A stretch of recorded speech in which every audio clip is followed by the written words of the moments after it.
had a need in Cochise County. We had a need without a purse. We had the partnerships, we didn't have the purse.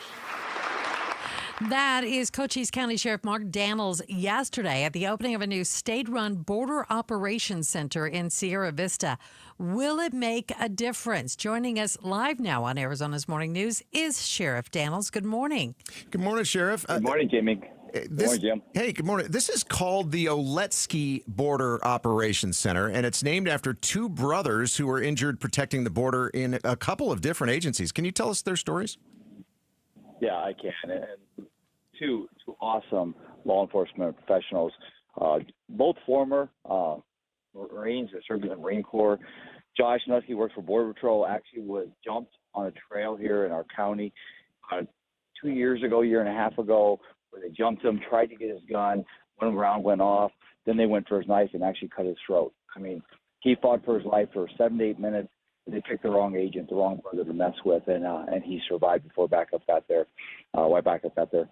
Second one is with our deputy, Chris Oletski, who's, again, Marine Corps retiree, works for us. We've been with us for 3 or 4 years.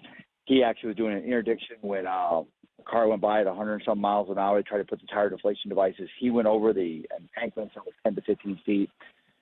That didn't look good. I'll tell you, I've been on your show talking about this before. He almost perished as a result of that. So we honored and attributed the center on their behalf for serving our country and our community. What exactly does this Border Ops Center do, and how will it help you as far as border operations? Well, it brings law enforcement, state, local, and federal together with one action-driven mission. We're sharing our authorities. We're sharing our badges. We're in a center. We're working for any crime that's got a connection to the border. That is smuggling, trafficking, illicit drugs, financial crimes, going after the person, the cartels. And last but not least is it monitors 1,300-plus cameras that cover the southern half part of the state of Arizona, all the way up south of Maricopa, all the way on the parts of California and parts of New Mexico. That's the open scenes they call them, 24/7. And we're pulling about 70,000 people a year come across on our camera system alone. This is a partnership with the state of Arizona, Cochise County Sheriff's Office, and all Arizona sheriffs that help support this. We're so proud to have it because it's showing we're doing something to protect our communities and protect our state. Boy, it makes sense that it's named after the Oletski brothers, one working for the federal government and law enforcement, one working for the sheriff's office there.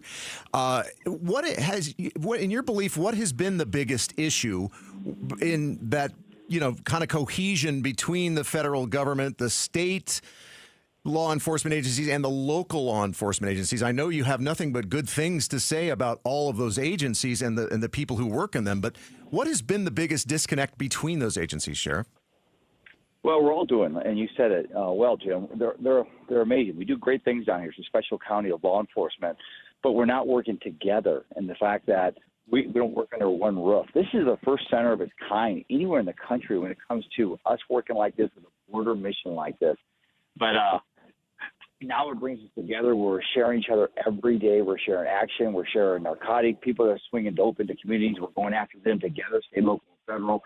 Those that are trafficking, we're working together on that, and we're branching out all the way. And I'll give you an example, if I could, real quick, is we had a smuggler actually get away from us down here in the county, ran from my deputies, got away. We had him on our camera system. We have a multi-system camera system that actually watches our highway. Got him on our camera. We matched who he was, identified where he worked. That Monday, the federal agents, my deputies, my interdiction team, went to Scottsdale Airport where he worked, showed up for work Monday morning, and there we were to arrest him and bring him back where he committed crime. Wow. That had to be satisfying. Hey, Sheriff, it was, Jamie. It was.